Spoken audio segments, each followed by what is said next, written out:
welcome back to Connect with the Word as we continue our study in the book of Ecclesiastes. You know, the big idea tonight is that we aren't going to find happiness in learning or pleasure or achievement, but these earthly joys and these things that God's given us can point us to the one who can satisfy us. You know, we all want the same thing. You know, we want happiness, every one of us. But the question is, how do we get it? That's a question that we all face. You know, we try to find and keep happiness. Elizabeth Gilbert, the author of Eat, Pray, and Love, writes this: happiness is the consequence of personal effort. You fight for it, you strive for it, you insist upon it, and sometimes you even travel around the world looking for it. You have to participate, she says, relentlessly in the manifestations of your own blessings. And once you've achieved a state of happiness, you must never become lax about maintaining it. You have to make a mighty effort to keep swimming upward into that happiness in order to stay on top of it.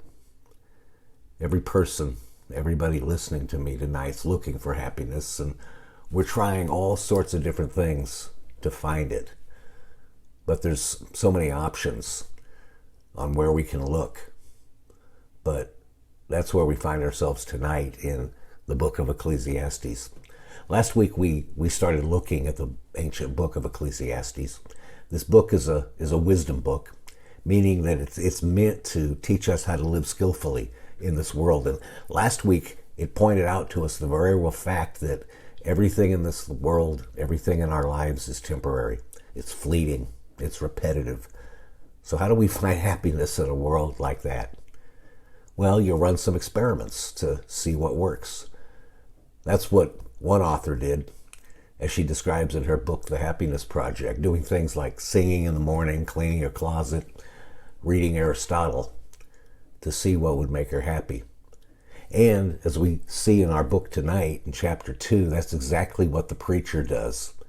He runs some experiments to see which ones will lead to happiness.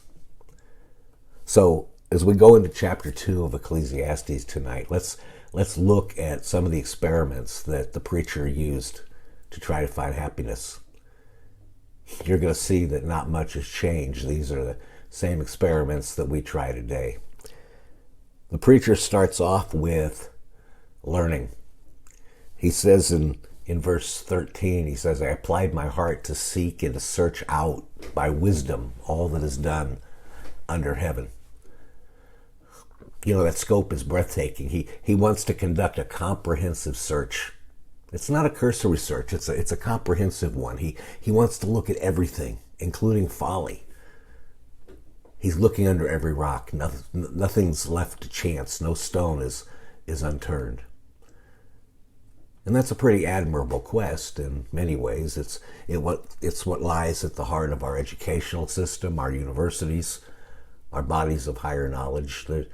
There's a great prestige attached to becoming an authority in your field. Our schools, our libraries, our bookstores are all part of this quest. And it's a good one. Learn from every guru you can. Read every book. Watch the documentaries. Take on different worldviews. You know, and there's some value in that approach. In verse 13, he says, Then I saw that there's more gain in wisdom than in folly, as there is more gain in light than in darkness.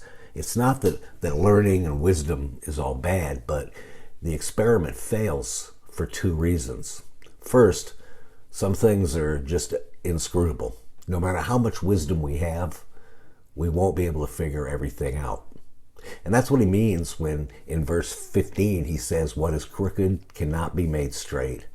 What is lacking cannot be counted. In other words, there are unsolvable problems, and there are certain things that we can't know. There will always be some aspects of life that remain a mystery, no matter how hard we try to understand them. And there's a second reason that this experiment fails. More knowledge can just produce more frustration. Look at verse 18. He says, For in much wisdom is much vexation, and he who increases knowledge increases sorrow. The picture that he paints is that of irritation or frustration verging on anger. Learning can't make you happy. Understanding life doesn't always make us happier. That's why they say that ignorance is bliss. Or as somebody else said, the main emotion of the adult American who has all the advantages of wealth, education, and culture is disappointment. So the preacher concludes, we don't find our meaning through learning. You won't find happiness at the bookstore, the university, or through gurus, no matter how much they tell you that they're good and they know the answer. Experiment number 2 is a little bit more fun. In verse 1, he said, I said to my heart, come now, I will test you with pleasure. Enjoy yourself. And verse 2 through 8 describes all of the things he tried. Comedy, alcohol, all the finer things in life. He had the best houses, the gardens, all the accoutrements. On top of that, he had women. He had more sexual partners than anyone could imagine. He denied himself nothing. He became a hedonist. He had it all. The result is that he lived a better life than anyone else. Verse 9 says that he enjoyed more pleasure than anyone who had gone before him. He also had the means to do this. He had the wealth to afford this kind of lifestyle. And again, you see this approach everywhere. Make enough money to live the life. Hit the bars, party, have sex, buy nice stuff. Or a lighter version might be to distract yourself with distraction and diversion. Social media, games, entertainment. But this experiment also failed. He says in verse 11, then I considered all that my hands had done and the toil I had expended in doing it. And behold, all was vanity and striving after the wind, and there was nothing to be gained under the sun. Today's English version says, I realized that it didn't mean a thing. It was like chasing the wind. Even after he enjoyed everything, he still felt empty. It's ironic, the harder we go after pleasure, the less pleasure we find. It's never enough. Nothing perishable will ever satisfy us, no matter what we get to enjoy. Living for its own pleasure is the last pleasurable thing a man can do. Joy Davidman wrote in her book, if his neighbors don't kill him in disgust, he will slowly die of boredom and lovelessness. So the final experiment is achievement. Out of all of these, this is probably my drug of choice. Do things, get things done, leave your mark in the world. Karl Marx once said, labor is the very touchstone of man's realization. Man labors to transform his world, to put his own mark upon it, to make it his own. Work is where a lot of us get our meaning in life. Plot the right career moves, get in the right position, get noticed, get promoted, build a name for yourself, accomplish something. That's what the preacher did. He said in chapter 2 in verses 4 through 6, I made great works. I built houses. I planted vineyards for myself. I made myself gardens and parks. And I planted in them all kinds of fruit trees. I made myself pools from which the water can water the forest of growing trees. And again, we try this too. But this experiment fails. Down in verse 18, he says, I hated all my toil in which I toiled under the sun, seeing that I must leave it to the man who will come after me. And who knows whether he will be wise or a fool, yet he will be master of all for which I toiled and used my wisdom under the sun. Vanity. This is all vanity. No matter how hard you work, you still have to leave it all behind. Someone else will sit in your chair one day and they may be an idiot. Everything in this life is temporary, fleeting, repetitive.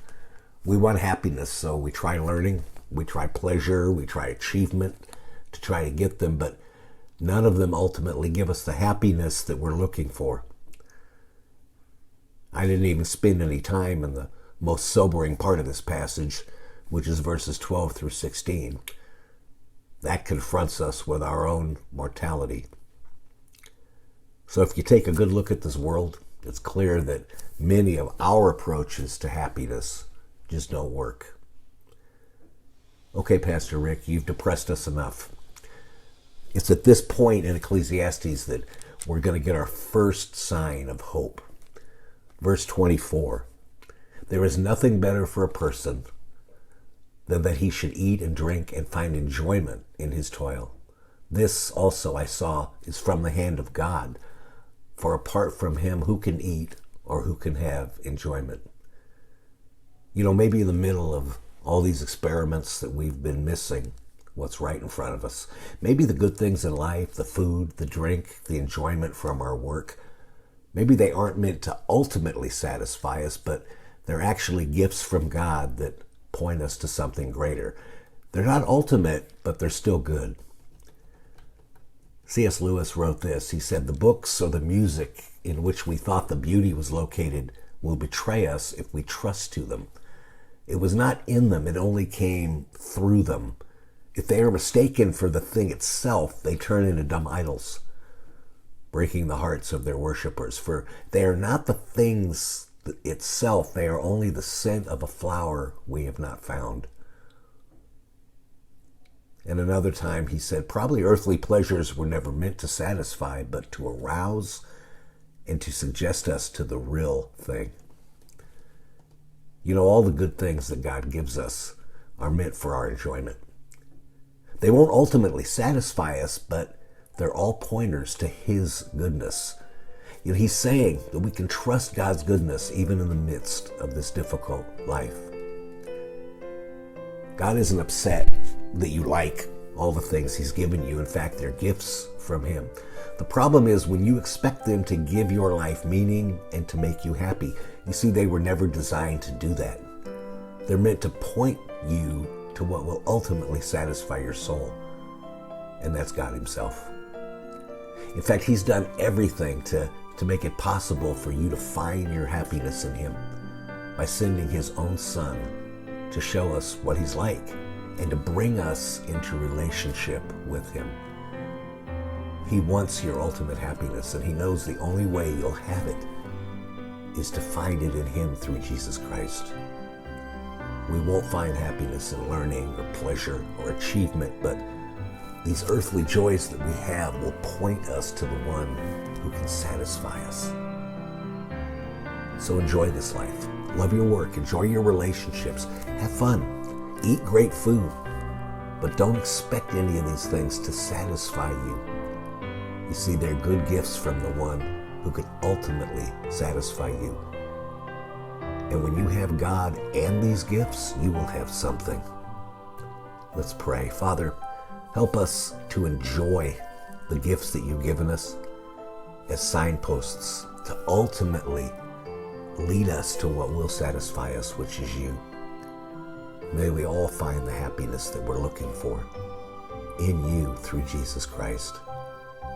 I pray in his name. Amen. Thank you for joining us again for Connect with the Word, and I'll see you next evening. God bless you.